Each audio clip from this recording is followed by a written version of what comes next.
Okay. In the name of the Father, Son, Holy Spirit, amen. Amen.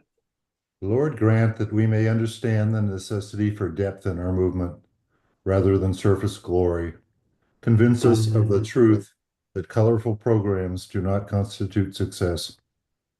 My God, give us a spirit of self-sacrifice so that we may offer everything for your cause, our time, our abilities, our faith, our health, and even our lives if necessary.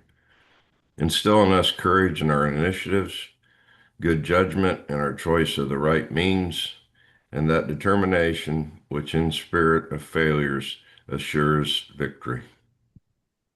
Move away from us the tiny rivalries, sensitivities, discourtesies, pride, everything which distracts us from you, everything which divides or discourages. Help us to maintain at a high level a meaningful, supernatural, and mutual charity among ourselves, so that each one will seek by preference the most humble tasks and will rejoice at the good performed by others, so that all our spirits, united in a common purpose, will have one single spirit, yours, Jesus, that this spirit may let us see your attractive goodness marked in all our faces, your warm accents in all our words, and in our lives something superior to the world, something that proclaims your living presence among us. Amen. Amen. Our Lady of Guadalupe, patroness of America, Pray for us. St. Paul, patron of Curcio, Pray for us. Uh, All right, I'm going to hand it straight over to Frank and Amy. oh, Frank, if you're talking, you're muted. My wife said that's the best way for me, but for you folks this morning, I'm going to unmute that. I thank you for all attending this morning.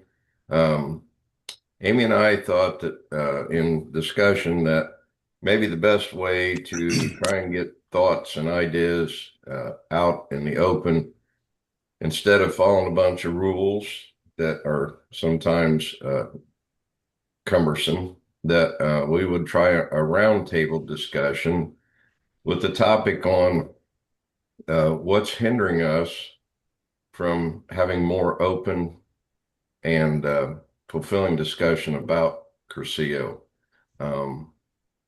It seems like we think that there might be better ways to get the word out, but sometimes if we do too much talking, then we're not listening. So we'd like to spend a little more time listening to you this morning, finding out what are your thoughts, what are your ideas, what are your needs, what are your wants.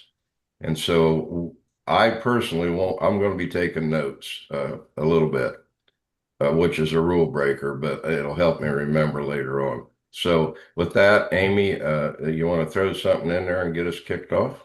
Yeah, sure. Yeah, so we just wanted to have an open dialogue of like sharing ideas of what's working in your parishes and then maybe also what are your challenges so that we could share those ideas, but then also so Frank and I could know how to better serve you all. So I think just to get the discussion started, Anne Marie, do you want to maybe just kind of share some about your parish experience and what maybe has worked and what are some of the challenges?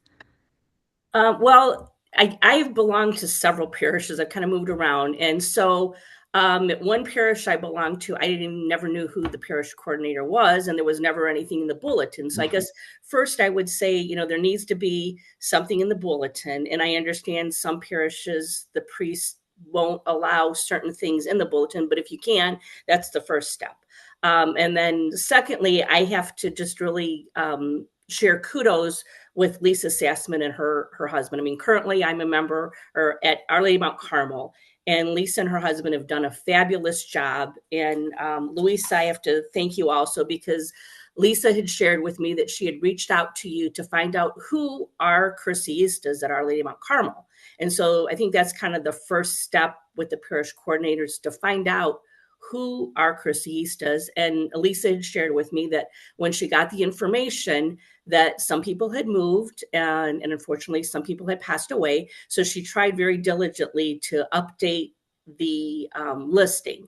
and she has people's emails addresses. And I know not everybody uses emails. Some people start using text, but what Lisa has is an updated list. And what she does on a regular basis is she sends out emails to everybody that's a cursiste at Our Lady of Mount Carmel, and basically emphasizing, when the weekends are, and then, when the closing is. And then when there is a weekend, she sends out an email ahead of time. These are the people from our parish that are making their weekend. These are the people from our parish that are on the team. And then she also emphasizes that there'll be a box outside of the Adoration Chapel for Polanka, to put it there. And then she sends out emails, before the closing and making sure people come to the closing. And then, so those are just kind of some basic things to do. And I understand it's a huge task trying to go through the list of the cursistas from some of the parishes, because it's my understanding there's some parishes that have hundreds of people, but you don't really know. So that's the first thing. And then the other thing that I would say that Lisa and her husband have done is, last year we had a ministry fair at Our Lady of Mount Carmel, and she decided to have a booth for Cursillo. And she had reached out to several cursistas and said, hey, could you help man the booth? And she kind of had a wheel of fortune where people would come and they'd spin the wheel, and Piety Study and Action were on the wheel to kind of help engage with people. And then also she'd ask people if they were interested, just to kind of put their name and their email address. So she followed up with those folks. And then she also, several months later, had a meeting at our church, just inviting those people to come and just kind of have a meet and greet, if you will, and have some cursistas there to talk to them and help, engage, to kind of follow through. And then the other thing that she has done is, there's been, because it's a huge parish, and there's been some people that have been interested in making their Cursillo that nobody really knew. And so she didn't feel comfortable just sponsoring somebody without knowing them. And so there's been several of us, and I've been one of them, where she'll say, okay, Anne Marie, this gal is interested in making her Cursillo. Would you mind meeting her for a cup of coffee, or, after mass or something, and just kind of talk a little bit more about Cursillo and engage and kind of, if you feel comfortable sponsoring that person, go ahead and do it. And then kind of walk through the process of explaining everything, making sure that you're, taking the person the weekend, making sure that you're finding them a group, and following through with them with the entire process. So, that's just kind of fundamental things that the Sassmans have done.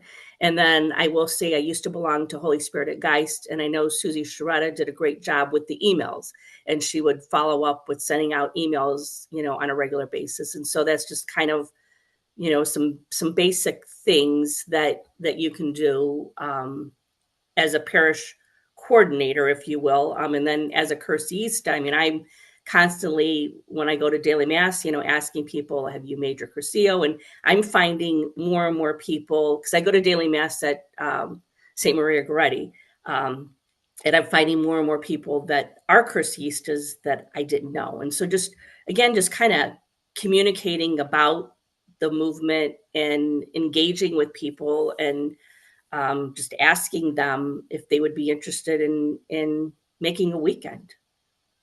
So it's Yeah, awesome. Thanks, Anne Marie. That's perfect. Any questions? Marie, one of the things that I want to say is that is awesome. I don't, this parish coordinator thing, that's like, you brought a lot of stuff to give me to think about this morning. What a program, what a setup Lisa's been doing. I haven't had the chance to meet a lot of these people yet, but that is, I think, the way the parish coordinator position should be. And the thought puts into my mind that maybe on our end, Amy and myself, we could do a little better job of maybe training some of the other people that, like myself, didn't even know all that stuff was going on. So kudos to you. To our Lord, and to Lisa and her husband. They're the ones that are doing all the work and So, The Holy Spirit. One thing to throw out there, and I took a couple of notes. We want to be careful of, we want to get to meet the other people that are Cursistas in our parish, but we need to be watch out for the privacy, maybe names only. And then if we want to go farther than that, maybe we ask them whether or not they would fair to share a phone number or an email. But starting out with just a general list of who is and who's not, I think that'd be great. Progress. and then I'm just going to say one other thing. When Lisa sends out the emails, it's blind copy. So, everybody's email is not on it. But I appreciate that comment, Frank, that because there are some people that don't want their information shared. Peter, should we welcome some of the new people that we have popped up since we started? Yeah, absolutely. Patrick, you're probably keeping track of that better than I am. Yes, a few of you people missed the introductions. Michael, would you introduce yourself? Yeah, good morning, everybody. Sorry I'm late. Michael Anderson, Men's Weekend 104, sat at the table of St. Paul, and I worship at St. Simon the Apostle in Indy. Okay, thank you, Michael. How about you, Vaughn? Von Keach. I don't know how to make this thing work with video, so we'll just look at a blank screen. Curcio 73, St. Anne Parish in Lafayette. Okay, thank you, Vaughn. How about you, Dale? Dale Platter, Curcio 42, St. Vincent de Paul Parish, and thank you for Lee for letting me know because there was nothing on the website. Okay, thank you, Dale. I think that's it, Peter. Okay, thank you. Moving forward, I asked Vaughn Keach from Lafayette Diocese to give us another update on, maybe not an update, maybe a better understanding of what has worked for them in the Lafayette Ultra Curcio community.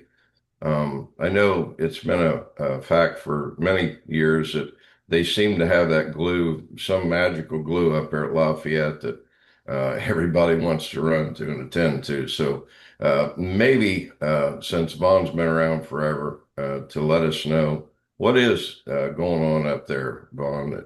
What's in the water up there that makes things different? It's Vaughn. It's Vaughn.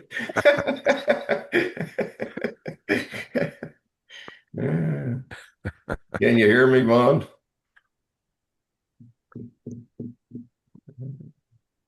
No. Well, maybe we'll try that a little later. I don't know. Vaughn's kind of popped in and out on us. So throw the discussion open. Anybody got thoughts or ideas?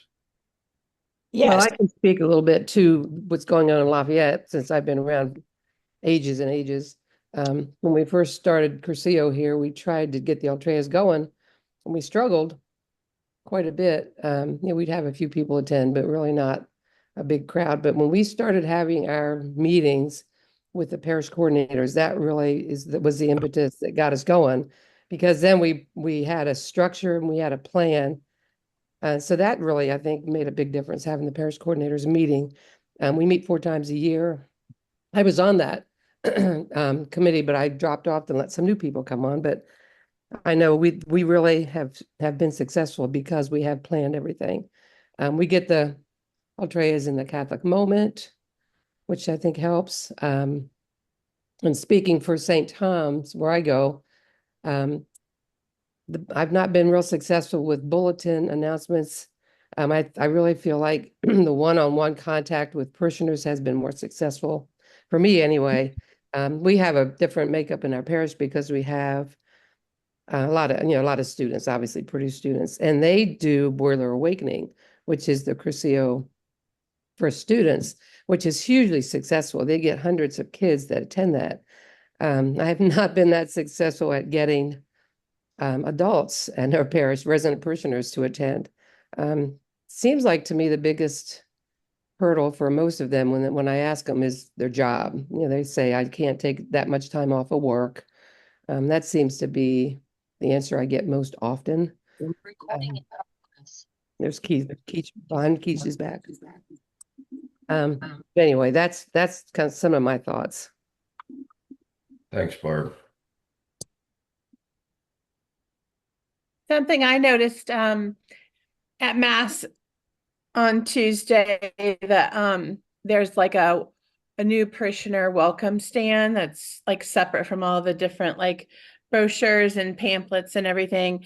And so then there's registration forms, and then there was information about Crescio like on this like hired table. And I thought that was really nice because there's a lot of information out there. There's like VBS and all the stuff going on, but it was like new parishioner and then Crescio on like on the special table. And yeah, that kind of drew it. I was like, oh wow, that's really great. Can anybody hear me yet? Yep, Yeah, we hear you you're now. back. Okay, I'm sorry. I tried 3 computers I couldn't get on. Yeah, what Barb said with the coordinators is our meetings every 3 months is probably the key because we plan ahead, plan our Ultreas ahead. I think when I really think about our Ultreas, I think what's happened is as people come, they get to know each other and then they want to come. Where because we all made different Crucios, there's not always people there who've made the same one. So you get to know other Cursistas in your area. And I think that's what keeps people coming back to our Ultreas. I don't have any other explanation. Jeff Jarbo sends out a reminder, which helps a lot. The flyer Kelly was talking about, was that at St. Mary's, Kelly? You saw those? Yeah. Yes. Okay. I put those there, probably 3 or 4 of them. So obviously no one's picked one up if they're still there, but those are helpful. I usually print them up the same form I've used forever and put on there the next dates and who to contact. So that's and they're 8x10, so they're big enough that you can't miss them. And I print them on something really bright, some bright paper. Other than that, I really can't think of anything different than what we've been doing forever, and it just seems to work. That's it. I got a question, Vaughn. Do you see many new faces? I see a lot of the same faces, but how do we get new people just off a weekend? How do we get them there to an Altrea? I think the sponsor needs to bring them to one.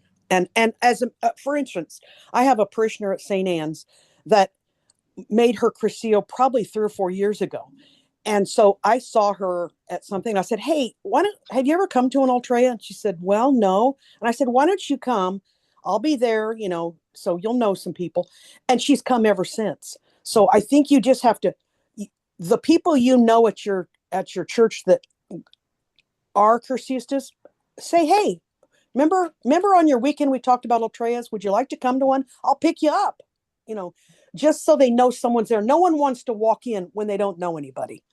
And they don't know when they get there whether they're going to know other people. And then all of a sudden they're like, oh, I didn't know you were a Cursista. So maybe that's a way to get new people there.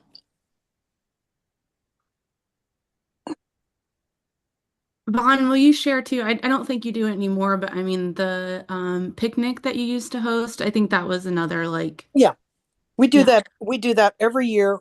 This year it's in August. It should be on the website, and it's out at the battlefield at the battleground. And it's wonderful. We do a little cakewalk. We sit around under the trees and talk and sing. It's really nice. And everybody's invited to that. We have people come from all over.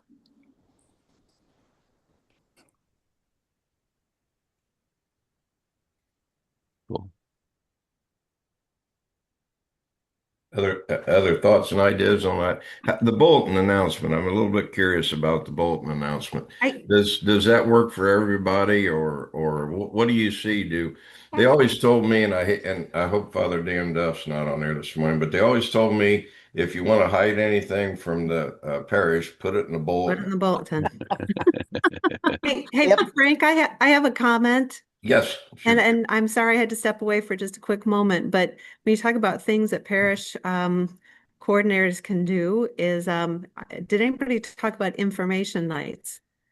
Because I know that's something that we had done at St. Simon many, many years ago. And we used it, we kind of advertised the information night in a bulletin. And then we kind of got our community there at St. Simon to, let them know separately that this is happening, invite a friend. But it really was strictly information. So I wouldn't call it in the realm of an Altrea because it was like, this is what Curcio is. We had applications. We'd had a couple of quick witnesses, just people to talk about their experience.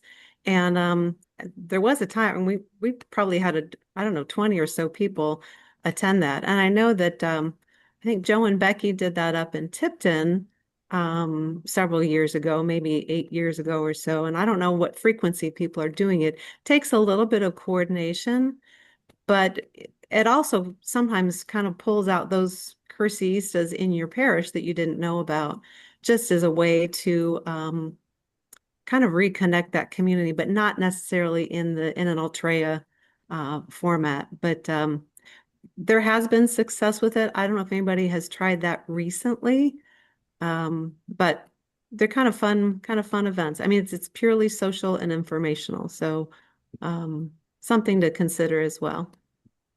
To tag on to that, Jennifer, we had some success with doing it after Mass so that people could, come between Masses. And at that time, there was a lot of education going on with the kids. So the parents could easily stay over and have coffee and listen to a little like you, a pitch that gives a witness and information to understand what it's all about. I'd also like to make a couple of other points that we found helpful at Our Lady of Grace with Veronica Anderson and myself, and that is that we controlled the application process in our parish, which allowed us to make sure that the applications were correct, that the sponsors were understood what their role was, and that our priests were in addition to that, it allowed us to really keep our priest informed as to who and what was going on within the parish with respect to the Curcio movement. And that, I know controlling the application sounds like maybe crazy, but it really was helpful to understand who and what was going on in the parish.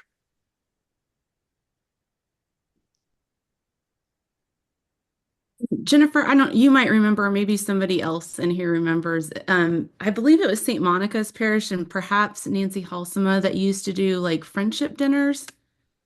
Does this Remember, sound they always did familiar? they did epiphany parties. Okay. That was something they did, and maybe they did that too. But I think that there's I do remember that, and I think they did epiphany parties for a long, long time, and maybe they still do. I don't know, but so. Yeah, and I think you were talking, John, after masses. I love that we used to have ministry fairs at St. Simon, and that was a great way, like what the Sassmans are doing at Our Lady of Mount Carmel. Our parish doesn't have ministry fairs anymore, so I mean that's where those information nights and friendship, group, the epiphany parties and things like that can kind of take the place of that, more informational. So. One other comment I wanted to make, and I think there's been at least a couple areas where getting together as a group of parishes to address Ultreas and such. Not only Lafayette, but I think Richmond community on maybe a little bit smaller number of parishes did that. And I'm not so sure that they didn't do that to some degree in Columbus, but I'm not absolutely sure about that. But I think this idea of clustering parishes rather than having individual parishes try to deal with PCs and the whole process. What they're doing in Lafayette has been so successful that it seems like that's the one thing that really sticks out to me today. And I've thought about it before, but more so today, that maybe this idea of clustering is really could be a key factor in making it work long term. I totally agree with that, John. I was sitting and thinking the same thing. When we go to Altria at Lafayette, there's usually somebody from Monticello. There's usually somebody from Delphi. There's usually somebody from Lebanon. And it's a good mix and match to be able to take back home. And that's a good point. What's anybody else think about that? If we're in a really kind of unique situation. We have very small parishes size. We have very large parish sizes. And a large parish, of course, um, there's more that you have to do to get things prepared to do. The larger the parish, sometimes you have to use more of the email and the text and the new way of getting the information out. But you also have those smaller parishes like Delphi um, that they kind of get lost if we don't gather them back together and put them in with the rest of us as the bigger picture. So, I think what's everybody think about that idea? I I like think Louisa has thoughts. Yes. Oh, Yes, please. please, get I, Biting at the I bit. I don't want to be rude and I talk see over that. I anybody. see that hand up in the Yep, corner. I Now thought I maybe know that what would it's work this for. time. Oh, Lord. Well, I'm a small parish. I'm so small that I only know about 4 Crucistas, and half of them are not even active. But I am in conversation with them. And so I'm going to tell you, when you're coming from a small parish and you are carrying on a role like I've been for the last 4 years in the Secretariat, it's like extremes from one end to the other. So I'm going to do this really quickly. First and foremost, bulletin information makes perfect sense if you're announcing Ultreas, because Ultreas is the tool for informing people and inviting, because all are welcome. If you're trying to promote a date for the upcoming weekends, that's fine if you're already knowledgeable, stay in the know, and need that reminder. But if you know nothing about Cursillo, that save the date message really doesn't make much impact on them. You need the one-on-one. So when I retired 5 years ago, my goal was to get to know my parish better. And because I'd made my weekend 4 years before my retirement, my goal was to become a friend. And the friendship aspect of this movement has got to remain one of the most number one things at the top of our list for how we approach ourselves in the movement.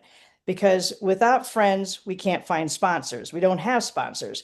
And as a person who is the parish rep at St. Roch, I knew I needed help. So the first thing I did when I became the post Cursillo coordinator for all of you in Central Indiana was to find a group of people that do Ultra as well. So Vaughn knows I came as many times as I could those first 2 or 3 years to Lafayette. I did a lot of driving, but it was worth it because I learned so much. And I've been talking about this probably for the last 3 years, how successful having a number of pastorates who work together, because in Lafayette that's what they are, is how they have maintained this relationship as solid friendships. The 6 couples plus a few extras that sit on their board and plan the meetings every 6 months is why they're successful, because they're unified, they have a wide reach, and the numbers are usually pretty solid. They're always somewhere between 35, 45 people every single month. Plus, they have unique catches in some of their Ultreas. They have a beautiful soup and supper during Lent, and they do a fantastic Thanksgiving meal the Saturday before Thanksgiving. And I look forward to that. That particular Thanksgiving meal is probably the most meaningful Thanksgiving meal I have all year long. So, anyway, kudos to that. That's why that works. Now, I've been trying to also use that model, talk about that model in the Archdiocese of Indianapolis. So we have a number of people here who are in that same diocese with me. And that's why I decided this past year to set up in 2025, currently, do Deanery Ultreas. So I've planned the West Deanery, I did the South Deanery, we just finished it at the end of May. And by connecting back with St. Mark, because that was the parish that got me informed on Cursillo, I thought we would go back to St. Mark and do the Ultrea there. We had 5 Southside parishes represented, all helping, and including we had Sister Kathy Ann Lepore from Our Lady of Grace Monastery doing the music with us. I mean, it was amazing to see people and deacons as witnesses trying to get the face of the South Side to show others in the South Side what Altorius can be all about. We also had Northerners come from parishes in Lafayette and in our in northern community of Indianapolis also attending. So I'm just going to say, when I go off my position, which will be in December, I want to make sure that the person who replaces me or the persons who replace me will continue to do this idea because you don't need the post Cursillo coordinator to run an Ultrea. Anybody can run the Ultrea who has a clear concept of its mode, its intent, and why we come together. Because basically, it's the group reunion of all the friendship group reunions in a space, in an environment. So with that, I think that's super important. And I totally agree. You're not going to raise interest in the Cursillo movement only with technology. It has to be a lot of face-to-face stuff for sure. When we do our ministries workshops every other year at St. Roch. So we didn't have one this past February, but we will again next February. And one of the best things that happened the last couple of times I've been invited to attend is they on their website, and I imagine most parishes do this, have a ministry pull down menu so you can see all the ministries available in your parish. So Cursillo got on our ministry pulled a website for the first time ever, and I'm very happy about that. So anybody who is digital savvy can look and see what the whole details are. And I've put up the descriptors, the current brochures, et cetera, et cetera. And of course, I have brochures all over the place in the parish office and in the church. Typical things that most of us will do. But it's a slow road when you're a small parish, and it's truly one person at a time. I do a lot of talking about it in the Bible study I belong to, and anytime I'm gathering for Mayfest or any of the events that we do as fundraisers for our parish, I'm always talking about Cursillo. That's when people ask me, "How's retirement?" It's all about Cursillo, guys. That's what I do in my retirement. Is I live the Cursillo movement. Thank you.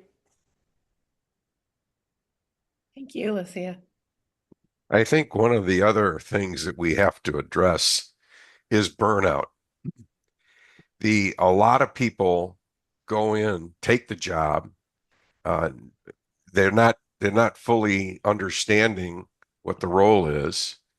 They start out with a lot of enthusiasm and desire, and it really doesn't take a very long period of time for them to begin to wonder, why did I accept this position? And I don't know how you deal with it, but I think a lot of it has to do with the preparation, the selection, the preparation, and the development of parish coordinators. And because it takes a person that's really committed, that's willing to accept few. I mean, look at how long we've been doing School of Leaders, and we've got how many present today? 18 people today. But the commitment here has been to stick with it and to continue and to keep on. And we found ways through videotaping our sessions to keep it alive for people who want to look at those things in the future. So somehow we have to deal with this idea of how do we select, prepare, and develop and minimize burnout in this process. I think it's an interesting topic because I always tell the story. First of all, I want to throw out a thought. How do we get, and I'm not discriminating against people like myself, which I consider older now, but how do we get the youth? How do we get that package between 18 and 50, 18 and 45? How do we get those people involved? They come off on weekend, but then how do we get them engaged? what is, does anybody have an idea of, uh, I like to see new faces. What's called I like friendship to group meet, reunion. I'm sorry. It's friendship group reunion. Invite a friend. An active friendship group reunion's not going to burn out. Those are real friends working together, loving together, praying together. They're all the arms and fingers of that environment, whether they're in the same parish or represent several parishes. The sponsor that brought the candidate, no matter how old they are, and definitely we have people on the secretariat that are in that age group that you're talking about, Frank, for sure. That's why they're there. They are new, fresh blood. It's perfect. But the friendship group reunion is a success to the person's movement life in Gracio. They have to get into that group reunion. That's part of the sponsor's job to make sure that happens. If the sponsor's not grouping, how's their candidate going to get that message clearly in their minds, in their hearts? So does the PC at the parish look over the list of who's coming off the weekend and then invite that person that's the sponsor to ask his candidate? There has to be a step, a set of steps somewhere. We're missing that step because we're all seeing the same people in the room. So we need to figure out what that is and break that mold so that we can get people invited. Yeah. The technology part, I think I'm starting to see the technology part is a really good thing. Amy and I, we talk about this. Amy has more technology than I could ever fathom in my mind. It's good because you get it out to a lot of people. I'm a hands-on type of person. If I meet you and I'm talking to you, I can't hit the disconnect button until we walk away. As long as you and I are face to face, I can't put you on mute and I can't ignore you or walk away from you because I'm going to have to be face to face with you until I get to that point. I think that face to face is what we're missing that we need to get to, and that takes a lot of time and energy. Thought and ideas on that, anybody? I'm going to comment. I mean, I think it's the sponsor's responsibility to help assist find a friendship group for the new Cursiistas. And there's been several younger people in the category that you were speaking about, Frank, that have made their Cursillo. And I know most of the friendship groups, the older ones, meet every week. And I think with some of the younger people, they're traveling with their jobs or there's other commitments. And so I've emphasized with the younger people, I mean, ideally, if you could meet weekly, that would be fantastic. But if you can't, try to at least meet once a month and not to minimize the importance of the friendship group. But I think with some of the people that are traveling with their jobs and so forth, and trying to have that work-life balance with kids and raising kids, where a lot of us that are on this call now don't have any children or beyond that, or now grandparents. And so I think communicating that is a good thing, because there's one gal that I currently group with that she travels with her job. And the first couple of times, I mean, she had to miss, and then she felt guilty. And I would, every time when she'd come, I'd say, this friendship group is not about guilt.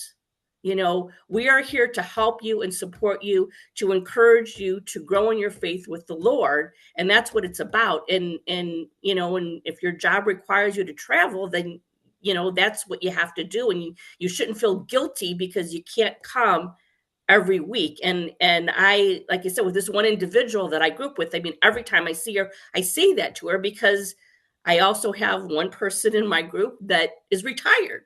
And so she's like, well, what do you mean you're not here? And I try to say to the person that's retired, this person's at a different phase in their life, and we have to accept where she is in that phase of her life. And we can't discourage her because she's at a different phase in her life than the older people are. And so I guess I just emphasize that, to kind of meet them where they are. And yes, ideally, we would love for them to meet once a week with the whole group. But if they can't, once a month is better than nothing. And it reduces that guilt of, oh God, I've signed up for something more than I realize, and then also people are at different phases in their life. So I think we need to be cognizant of that. Yeah, definitely, Anne Marie. I completely agree. Thank you for saying that, because I think like we often say we want younger people, but we also have to be accommodating to maybe the different places where people are. Joe, did you have your hand up? You're muted, Joe, still.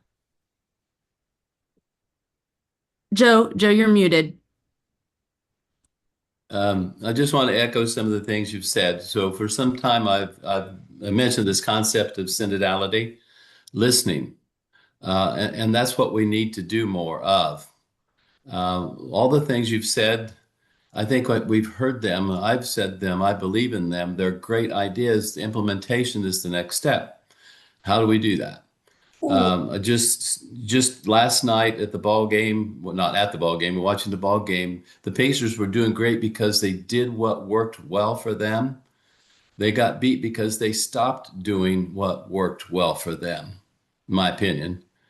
The idea of personal friendship is the image that I have in mind is Jesus walking along the Sea of Galilee, calling the disciples. He went to them personally and made the invitation.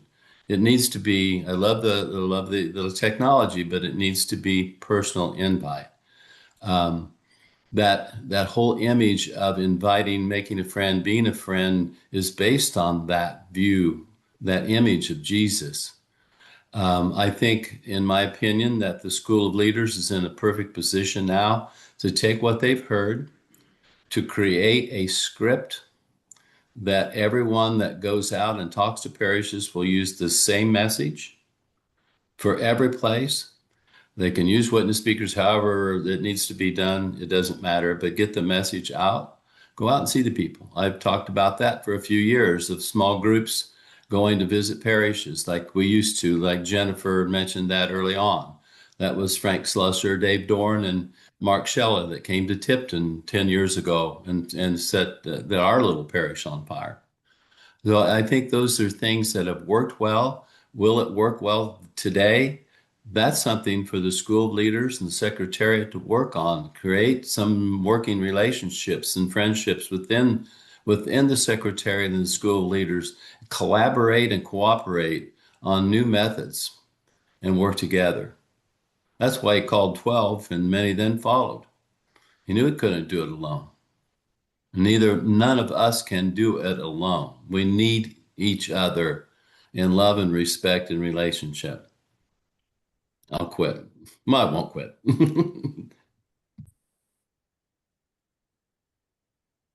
Patrick. I'm sorry, Amy. Patrick. You're fine. Yeah, I just had a comment. I've been involved in doing the applications and keeping, the weekend records for, I was looking at the list as 5 different people were the head of the secretariat since I've been involved, starting with John. And when I first started, when we needed to get some information out to the people, we would put it on the website, we would put it on Facebook, we would have the parish coordinators disseminate it to their parishes, and we used Constant Contact. We switched from Constant Contact to Flock Note, and I kind of get the impression that we're not using the parish coordinators to send information out. And maybe if we are, maybe some of them are assuming, well, they should get it in Flock Note. I don't need to send it. But then I also thought about if I was a parish coordinator and I didn't have the information that I currently have because I'm involved, how would I update my email list to get the information out to my people? And I think the idea of the parish coordinators communicating, even though if it's might be the same thing that's in Flock Note, they could customize it a little bit, make it a little bit more personal, and give them that personal touch that I think is important with this movement. So, any thoughts? I'm starting to see a connection. I don't know if you folks see the connection. I think I see parish coordinator, how you get to be parish coordinator. Uh, and the parish coordinator needs to kind of be in touch with whoever's sponsoring to make sure there's a checks and balance. Is this getting done? Are you getting set up for a ride? You know, the things that we take for granted that are kind of simple. Um, there is breaking down. There's a breakdown. The breakdown that I'm seeing, the common denominator, the most important person next to the candidate is the sponsor. And I think we need to try and find out how to do a better job of helping the sponsor instead of them winging it on their own. Maybe for a while we need to try and assist that person to make sure that all the checks are getting checked. Any thoughts on that? Yes. I'm going to just one clarification because this was difficult for me when I was first trying to understand the various aspects of living your fourth day. There are terminologies or vocabulary terms that are being mixed around back and forth, whether we have a chair, a representative, or a coordinator. And Frank and Amy are coordinators of all parish reps for the archdiocese or diocese that they live in. And so when we talk about these very important roles, it's super important to also understand, well, what's a rep and what's a coordinator? What's a chair? These are things that we're discussing on the secretariat as we redefine the job descriptions and making sure that we are clearly doing what it says and we are who we are in those roles if we accept them.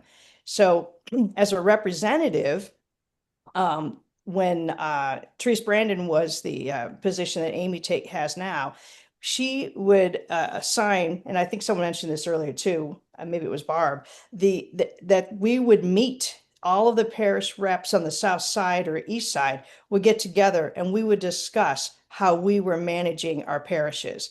So it was very clear who our reps were and who our coordinator was and what Therese was doing for us at that time. How she helped us stay connected to what was going on at the secretariat. And I was on that board at that time too.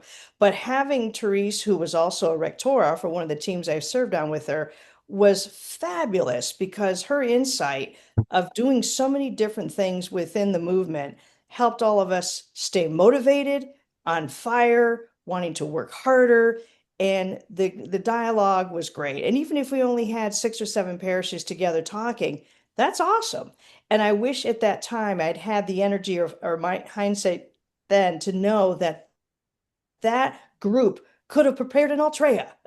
We could have had an Ultrea going within a month after that meeting, because I'll never forget the last one we had. And I'm thinking that's how it happens in Lafayette. That's what's going on when they do the Ultras in St. Lawrence. They're meeting.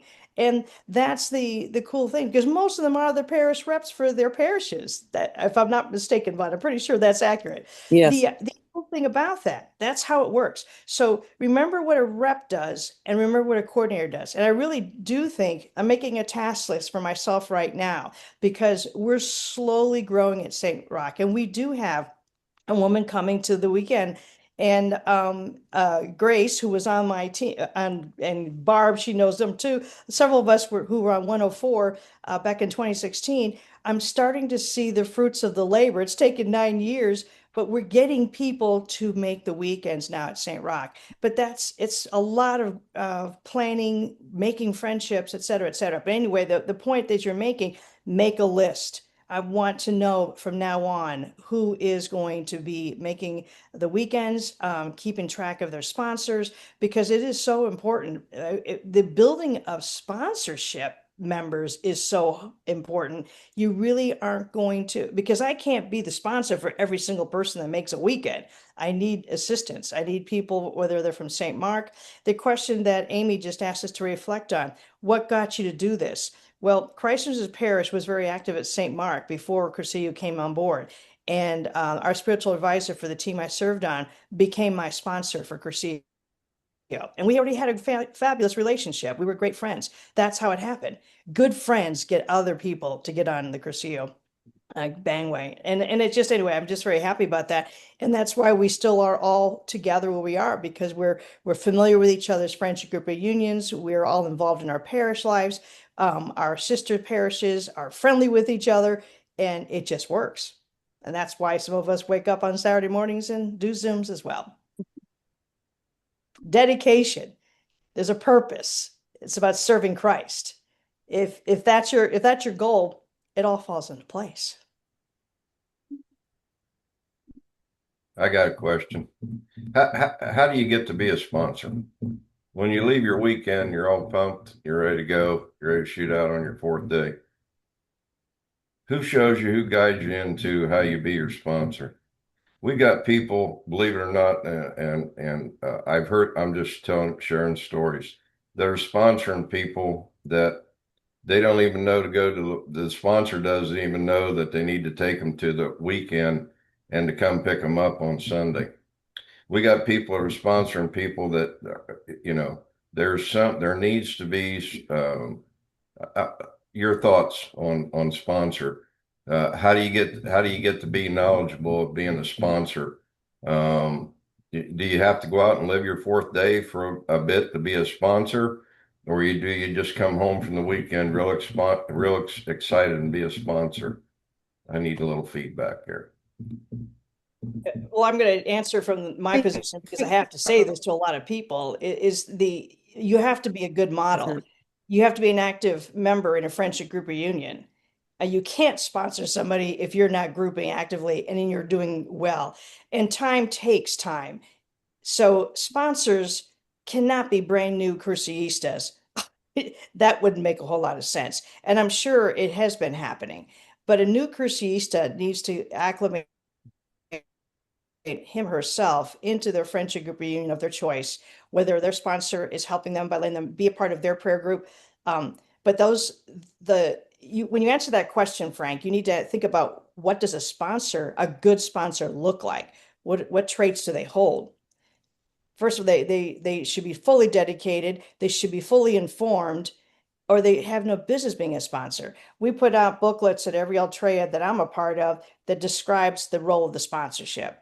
And we have them, the same booklets that we have from the National Curcio group that have what is Curcio. These are small booklets and they may be a little outdated, but they still get to the point and they explain what sponsorship's all about. So I would be very concerned about someone's sponsor who had just made the weekend before the ones they're sponsoring. It could work with 6 months of active prayer group and belonging specifically to a Curseísta friendship group reunion. But to me, that's essential. They got to be grouping. They need to be attending Altares themselves. They need to be showing their activeness in the fourth day. I can't imagine anything else that would be more important than that. Yeah, I kind of look at it a little differently, Louisa. I think it's very difficult to assess the sponsor worthiness based on a time period or age or maturity. If I look at somebody who is strong in faith and leverages, and this is the tricky part. So Frankie asked, like, what resources? There's a lot. Joe Rice has done multiple YouTube videos through the School of Leaders. We have books, we have pamphlets. There's a lot out there, but we're assuming that somebody's going to go out and search for that. And I think that's where the parish representatives or their friends in their friendship group or union can provide some support and some coaching and try to help them along the way. And they don't need to sponsor alone. But as I think back to this past weekend, I think there were a lot of guys who would be great sponsors coming out of that weekend. Yes, they need to be a part of the friendship group reunion, but it's hard to imagine the fire that somebody has in their belly coming out of a weekend is any higher than that. And they want to share that experience with somebody and bring them along. And as long as that they have the tools and the support behind them to be effective sponsors, I wouldn't want to discourage anybody from picking up that flame and moving forward with it. So I suppose it probably comes down to personal opinion to some extent, but yeah, I just sometimes I feel like we put timelines on when people can or cannot be a part of something, whether it's sponsorship, whether it's this, that, or the other, team formation, things like that. And I don't know. I just don't think we were all created equally. Now, there's certainly people coming out of the weekend that wouldn't be a great sponsor, wouldn't be great on team, blah, blah, et cetera. But sometimes I wonder if we put obstacles in front of us that may not necessarily need to be there. That's my own opinion. It's just I, important to make sure you do look at the leader's guide, the manual that we I all don't use. disagree, but that's for anybody of any age, right? Or any experience post a weekend. Sorry, Louisa, you were Yeah. talking. No, that's all right. No, I just want to Steve. say there are guidelines though in the leader's manual, which we're all supposed to be using. We need to make sure we look at that sponsorship section. And of course, a brand new Cruceista is not going to have that guide, but we are leaders. That's why we're sitting here in the School of Leaders, or chosen to want to know more about leadership. And we do have the method clearly written out as to what a sponsor should be about. The time aspect you're describing, Michael, I totally get that. Absolutely. But I do think the person that's going to sponsor someone else on a future weekend does need to be practicing an active program with a friendship group reunion. That's essential. Okay. I think all of us have known unbelievable sponsors, and Irv Gully is the first guy that comes to mind. And what made Irv Gully stand out? He saw every person as a friend and as a potential candidate. And he pursued it. One of the funniest stories I heard about him was he was in an ambulance ride to St. Vincent's Hospital with a heart issue, and he was querying the guy that was taking care of him about his faith, and if he was Catholic, telling him about Curcio. He was super passionate about it. And so I think we've all known people in over the years who were, for whatever reason, really good and really faithful about presenting the idea of Curcio to people that they meet and become friends with. The other thing that I wanted to maybe talk to Patrick Mitchell about is, Pat, have you ever gone through the database and done an analysis of where our candidates are coming from? It'd be interesting to know who over the years have been the people who have really sponsored and what parishes have done the best job of sponsoring. And maybe out of that information, we can find some people that will help us to take maybe a better look or whatever to do a better job of planning and how do we deal with increasing sponsorship.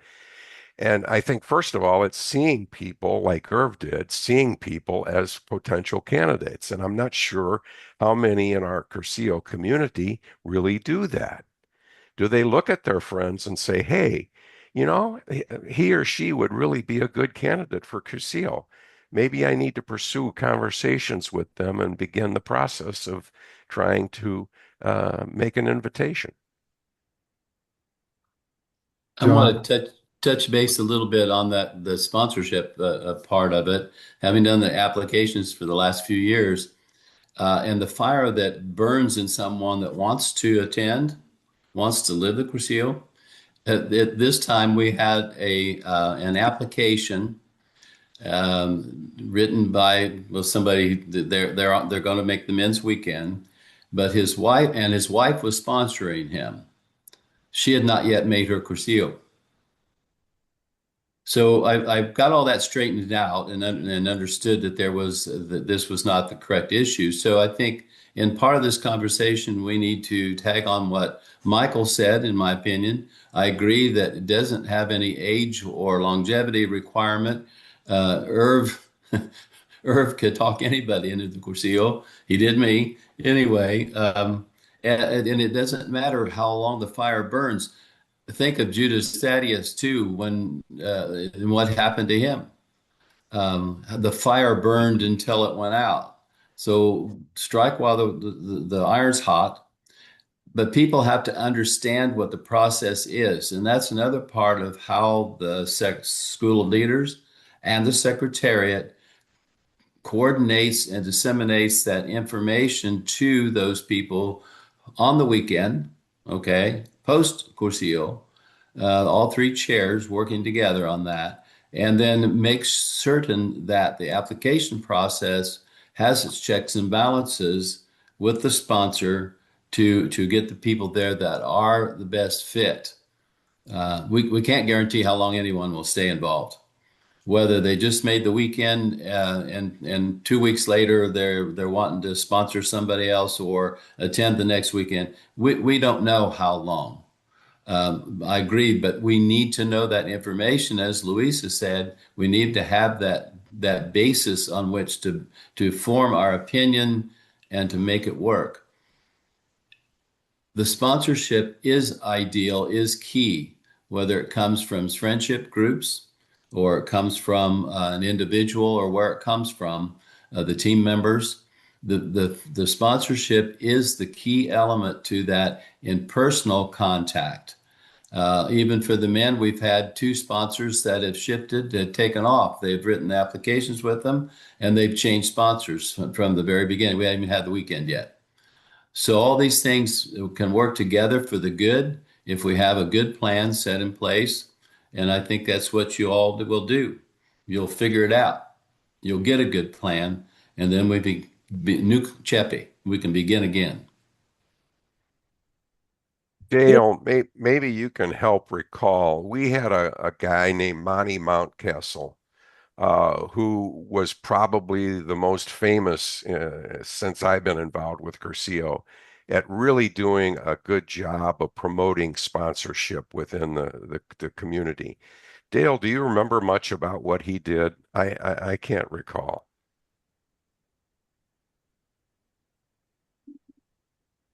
Not really, because Monty was from way up there in Indianapolis. So the only time I dealt with Monty was working weekends. So Yeah. Well, basically, as I recall, thank you, Dale. As I recall, he went around to different parishes and had a program that he presented on sponsorship. And so, and I think he was effective with it.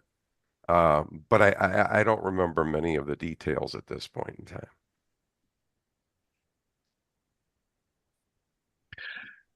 John, to answer Burley, your were you going to question. share anything? Sorry.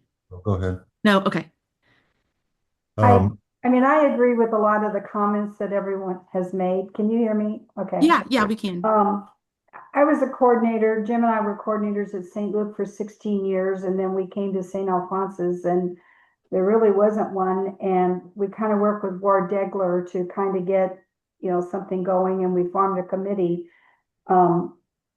While Jim was still here, we had Altreyas, I think, 4 years, and our most successful one was the one at our house. We had 3 here that we had over 80 people that showed up. We also, I think part of that success was we announced who the speaker was going to be. We had a lot of people when Dick Schreiber came. He had moved to Tennessee, and then we was going to be in town that weekend, and that's why we had the Altrea. But I think part of that is maybe announcing who the speaker might be helpful. I don't know why, but the people here at St. Alphonsus, I don't know if the older Curciuses are just burned out. I just know they don't want to sponsor someone. They don't want the responsibility. Some of them have said they don't want to come to Altreas because they don't want to group with other people. They only like to group with their own people. And so I don't know. It's kind of been an uphill battle, but I know I have a candidate this time, and it was a man that I've gotten to know over the past year. And I just said to him one day about a month ago, have you ever heard of Curcio? And he goes, no. And we talked, and he goes, I want to do that. But I've been looking for a men's group in the parish, and he doesn't know a lot of people, but he's involved in religious ed, and I got him into the Curcio group, and he can't wait to make the weekend. So I hope it's a good one for him. But I don't know. It just seems like people are burned out. I just know when we also came and I asked about Curcio, the whole emphasis was on chirp, and they were trying to get everybody to chirp. And, Curcio kind of took a back seat, and we had ministry fairs. I was told Curcio is not a ministry of the parish or the church. That was went on for a couple of years. And I don't know why. I mean, we put pamphlets in the back of church. They were disappearing. We thought people were taking them, were interested, but no one ever contacted anyone. No one knew anything about it. I don't know what it is. And trying to get newer people, I don't know. Jim and I made a real effort to try to find out who Cursillo people were. I had a gathering for just women of the parish who were Cursillistas, and we did get together. We had about maybe 25 people come, or ladies. Several were not grouping, but they started grouping after that. And so there are groups going now, and they're still continuing. But I think it is that personal contact that's the important thing. And if you don't have that, Cursillo's not going to work. Or maybe there needs to be more emphasis in the talk that's to make a friend, be a friend, to really stress that importance of friendship. Or there needs to be something at the end of Cursillo before the closing to talk about how do you sponsor someone? How do you get involved in Cursillo? Not just doing it at a closing saying, you can sponsor someone and, come to Ultreas and you'll hear more about it. Maybe there needs to be more on how to sponsor. But I feel like sponsors are not doing their job. That's my takeaway. I like that. Open up another question, maybe move away, but kind of stay the same. What's everybody's thoughts from their parishes that you can talk about getting people, the sponsor, inviting their person to group before they attend a weekend?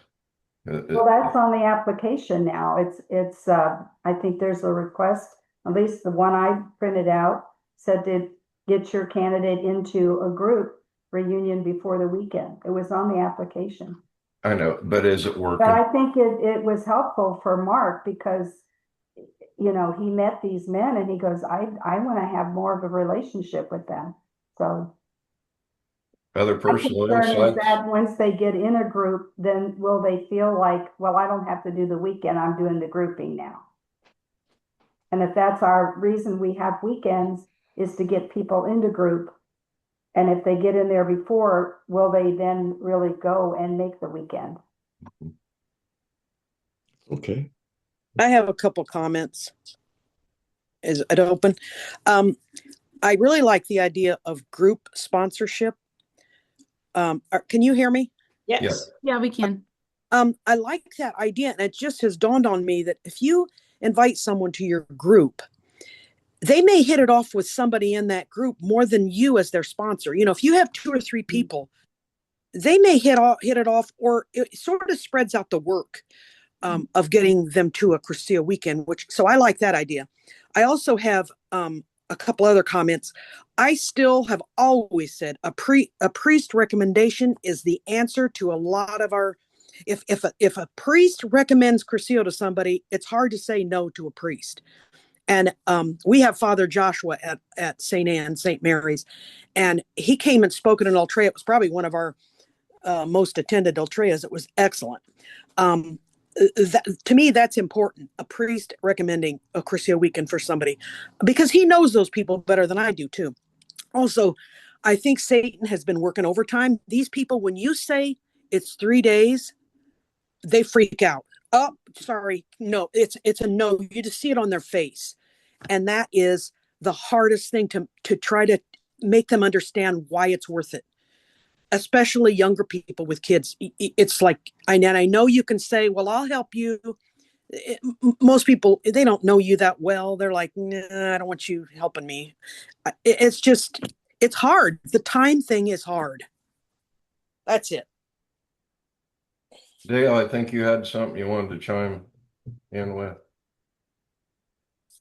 No, okay. No, I think though, Patrick, you were saying something a few minutes ago and I cut you off. Okay. I was going to respond to John's deal about doing an analysis of where people were coming from. And hasn't been done lately, but a while back we held a anniversary program, like a 50-year anniversary at St. Susanna. And several of us went through all those records and figured out, what how many priests have gone through, how many, men, women, where they came from and all that. And we kind of published that. I think that's still around somewhere. I'm not sure where it is. So, but the other comment I had was that one of the things that is part of our ministry that I think I'm not seeing as much as people wearing their Cursillo crosses. The only one that I know that wears it regularly is Bob Klug. And even at closings and whatnot, I don't see them as much as I did when I first went through my weekend. So I think that's something we can do. If somebody sees you being a good person, doing good things, loving people, and then they see that cross, and they're more likely to ask you, what's going on, and then that would kind of lead to sponsoring. So just a thought. Just a quick one, Frank. I put in the comments the page number. There's a really good checklist on page 95 of the Leader's Manual that describes what a sponsor looks like and what they must be doing. And actually, it's part of the section of the School of Leaders. There's an awful lot talked about the responsibility and role of this group to make sure that we're forming good sponsors from our people in our environments. I met up with a good old friend last night, and he went to Cursillo in Georgia or Atlanta, and it was interesting. They had a little different approach with a couple things. I can contribute here that probably sound a little outrageous to some degree, maybe, I don't know, but the sponsorship actually pays for the candidate for the weekend, so you're actually paying forward. And think about, I mean, it's an investment, yeah, on the sponsor, but also the person who's being sponsored kind of feels the gift as well. And there's something invested there between the two of them to continue on beyond that we don't have. And then the other thing that they have down there was they require married couples to register together. And certainly that would probably help our men's weekend quite a bit. If husband and wife have to go together, So anyway, just some thoughts to share. It's interesting. I'm working on sponsoring a couple guys from Logan Sport, but the inviting somebody to group with you is entirely new to me. I say not entirely new up to the last couple of years, but it's been very interesting because as a sponsor, you are hands-on, and you are hands-on to not everybody that wants to be a candidate as they travel along there. And like somebody said earlier, their lives are different. Something may change in their life, and you're there as that person to help them and guide them. If they say, well, what about my kids? I don't be away from my kids for 3 days. And that's your turn to explain, because you knew what you felt like to be away from your kids from 3 days. But what is the goal? I mean, to be with Christ and be able to do a better job of working my fourth day forward. But it also gives them the opportunity to say, hey, no, I don't think this works for me. I would rather have a person not go than a person go and not be the person that can do their very best at what they're doing. So sponsoring people ahead of time is you get to ask the questions, you get you get to do what we're supposed to do: make a friend, be a friend, and bring a friend to Christ. And you can't do that in a couple of weeks. You can't do that in just a short period of time. It takes some time to be able to do that. Last question I want to ask is, I think we're getting kind of low on time.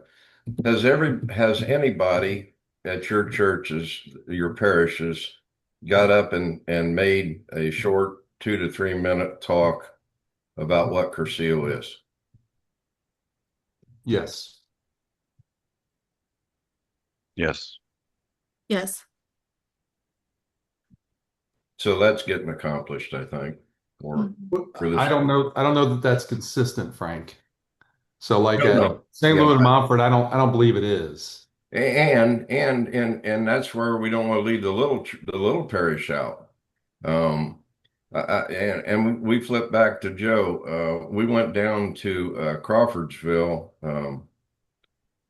this last summer, and Father Mark Bauer, I think is his name. He was there, and I went down with Mark Scheller and some others, and Mark got up and gave a little bit of talk like that, and then we met with people after that, and then we took these people out to breakfast, and that person ended up going to attending the next weekend.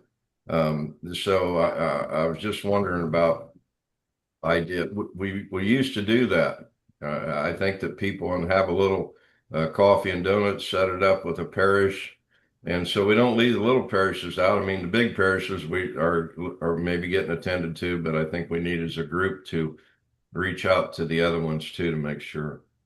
Hey, Frank. Frank, no, Go ahead, Joe. yeah, so sorry. One of the things we did at St. John's, I had two masses said, one in each parish, for the Cursillo. The name was for the mass intention was for the Cursillo.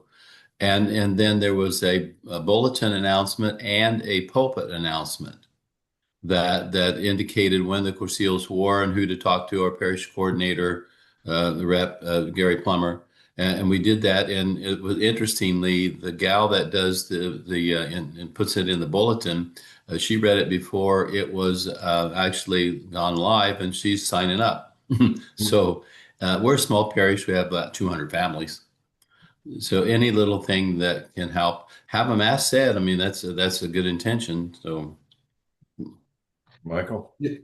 Yeah, Joe, I appreciate you saying that. So just my perspective. So one thing I've learned about Cursistas is that we all have tremendous experience, and we've all seen a lot of things work really well. What I've also observed is that we're all busy. Our retirees don't even retire anymore, right? We got Louisa who just picks up something else and then she's running around, and we're all busy, but we're all busy at whatever age. It doesn't matter anymore. We're all busy. And in my experience, we are most successful when we have a plan that brings in all of these ideas together and it's all coordinated. And then we put that plan together and then we can go out and execute that plan.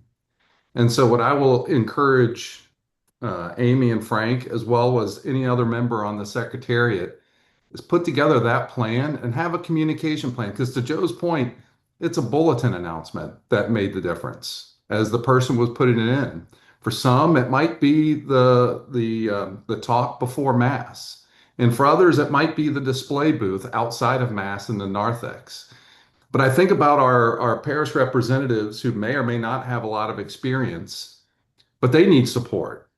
And so anything we can do to give them these ideas and make it as simple as possible. I mean, it can be as simple as, here, I'm going to write you a text message that you can send out to your parishioners that they can send to a friend. And all they have to do is put, Dear Amy, blah, blah, blah, blah, blah, and copy and paste and make it that easy just to get the conversations flowing and give them also a little bit of confidence. So maybe we can all, strive to be like Irv, who was never afraid to talk to anybody about anything as it related to Cursillo. But we have great ideas and we talk about these great ideas a lot. Let's put them into a plan and let's go execute. And let other people help you too, because we don't have to do it alone. And in my experience, I see in Cursillo, I observe that we allow people to do things alone. Mm-hmm. And it's heavy lifting. So are we surprised that we get burnout on the 3-day roll? Yep. Post Cursillo, any of these roles? We can't be surprised.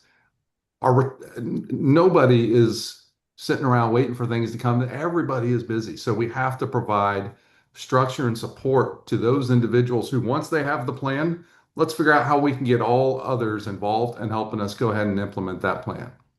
That's my big encouragement for the group. Thanks, Michael. I think too, I know when I listen to this conversation, I get like overwhelmed with all there is to do or stressed out about like all this. And so that was not our point for Frank and I to put pressure on anyone. So I think like No. one of my takeaways too is to think through like, okay, I know what works, and that's prayer. And so for me, it's like really visiting in spiritual direction. What am I personally called to do as far as Cursillo goes, and same with adoration, and just having that personal reflection before I go out like waving my sponsor guides at people and putting like expectations on others. But what is God actually calling me to do? So if that helps anyone else, I just wanted to share that's kind of something that gives me calm and direction. Amy, I Amy, like that. yeah, I really like your questions, Amy. And I just read something on Facebook from someone's husband who's in a small group, and he joined this small group when he came into the parish, and he just talked about like walking with these men for 15 years and what it means to him.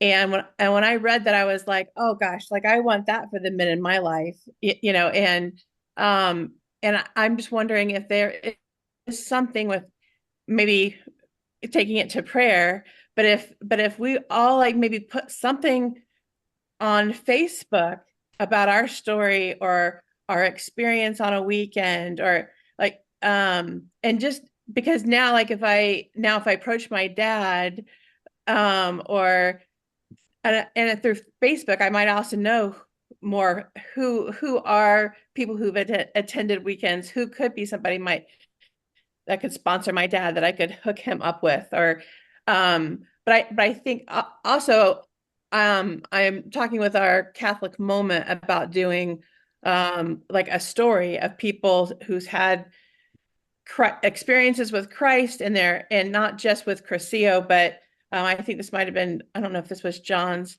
idea, but doing like a whole spread of, someone mentioned St. Tom's and the Boiler Awakening. And so like one article could be that, a way to encounter Christ, and Cursillo, a way to encounter Christ, but then also give these personal testimonies, and then, like parish coordinator information, or for people to contact, or something like that, because I know that people need sponsors.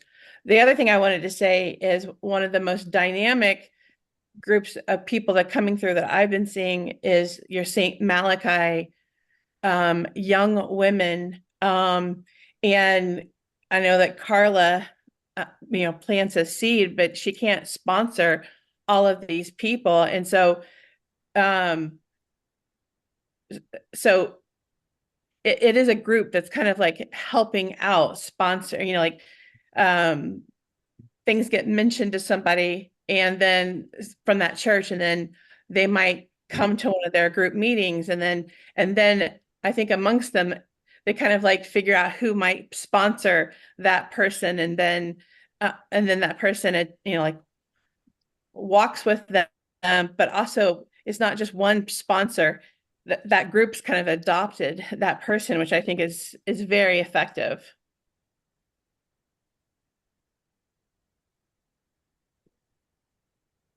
Amy, I wanted to also respond to the prayer. And thank you for adding that, because for me to get to know my parish in the most spirit-filled way is to act with a ton of humility. And that is so counterproductive to my persona is not to be humble. And it's hard because I sat at the table of humility, and I know I was placed there when I made my weekend. So what it has done is given me a chance to listen, going back to Joe's talk on a synod. How do we listen to our own environment, which is what we're called to do? Eduardo Bonin describes the whole concept of the environment, how we must know our environment. So I'm going to take that at this point to be my parish. I needed to know that. And so I have to go slow. My parish is a parish that does not want to be rapped on the head with a hammer. They will run away so fast. So for me, and I'm taking this list, the action plan is fantastic. Thank you, Michael. I will definitely continue to pray. I always pray for this movement, for the men's weekend coming up and the women's in the fall. All the teams and every single person who says yes to a formation process has done it over and over and over again. That revitalizing ourselves in the Holy Spirit is the most important thing we can be doing right now. So the Secretariat has reflected very hard the last 2 years about changing our tempo and looking at what's good and what hasn't worked well, and why it's important to take time and seriously think about how can our humility actually grow the movement. This is what probably my biggest challenge. It's definitely always hard work, but the prayer part, which is why we have piety in our three-legged stool, is so important. And we study, and all of us are here for our apostolic action. We do it all, but there's a lot to be done. But the prayer helps me put myself in perspective of where I am in that parish and how I need to be. So thank you, Frank, too. Peter, we're getting close to being wrapped up. That we talked about a lot this morning. Sometimes we can get overwhelmed. I ask you to do this going forward. Take one thought that stuck out in your mind today and work on that one thought. And don't do it by yourself. Ask God, say, hey, I'm here to help. What do you want me to do? I can't do it all by myself. So I offer up each of you to do a rosary this coming week for Cursillo.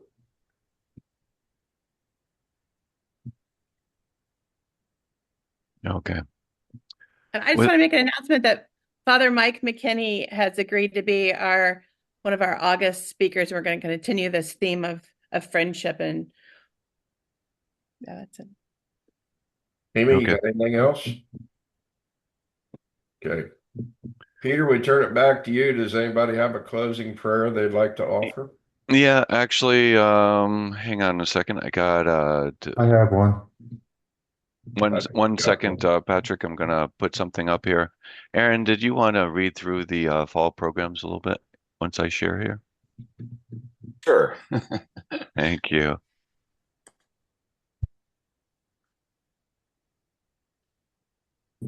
Yeah, so I think we've got the rest of the year planned out here, and of course today we're having our lively discussion on parish reps. We're going to take a break in July, so no school of leaders in July. In August, Rachel's going to give us a presentation about make a friend, be a friend, bring a friend closer to Christ. As well as Father Mike. And oh yes, I'm sorry, I forgot your note there. That's good. In September, on the 13th, we're going to be Kim Zachary is going to lead us through answering the call of the Cursillo movement through friendship. On October 11th, we're going to be talking about capturing the environments, and Michael is going to lead us through that. We're going to take another break in November, and then we're going to wrap up in December with time with Seth. So really talking about Eduardo and the movement and friendship. So I think we've got a good program through the end of the year, and really excited about the rest of the year. Excellent. Thank you, Aaron. Yeah. All right, I'm going to stop this share. Going to hand it over to Patrick, and let's not forget to pray for the men's weekend that is coming up in what, 6 days, 5 days, something like that. Thursday, starts on Thursday. Okay. I have a cousin that is a wonderful poet, and I discovered through my sister that she was doing this, and she sends out a weekly thing on Sunday, and it's all faith-based poetry. And there was one a while back that kind of struck me, so I wanted to share it with you. And she calls it Munificence, which is spelled Munificence. And I had to look it up to see what it means, but it's the quality of being generous. So anyway, this is how it goes. The tears you wept, the blood you lost, were for the sake of me. When I say me, it is for each one on earth that you set free. The love you have within your heart is more than we will know. It's powerful and evermore for every friend and foe. You suffered bravely at the hands of soldiers bearing arms. They slashed your skin and spat on you. They mocked and did you harm. Sweet Jesus, your munificence cleansed everyone of sin. The grueling pain that you endured now scars your tender skin. At your demise, the temple veil was torn extensively. From top to bottom, it was ripped for all humanity. We now have access to the Lord. We worship, thank, and praise to leave our burdens at his feet and bask in his son's rays. Amen. Yeah. We thank you for all attending this morning. I have a great Flag Day today, and tomorrow's my birthday, so I'm going to be praying for all of you. Happy birthday. Thank you all. Happy birthday, Frank. Thanks, Peter. You did a great job. Amy, great job. Thanks to everybody for showing up. Feliz cumpleaños, Frank. Thank you, Frank. Paco. Love you, brother. Hope to see you all at closing, and bring a friend. All right. See you then, guys. Bye. Girls. In the darkness, we were waiting without hope, without light, till from heaven you came running. There was mercy in your eyes to fulfill the law and prophets. To a virgin came the word from a throne of endless glory.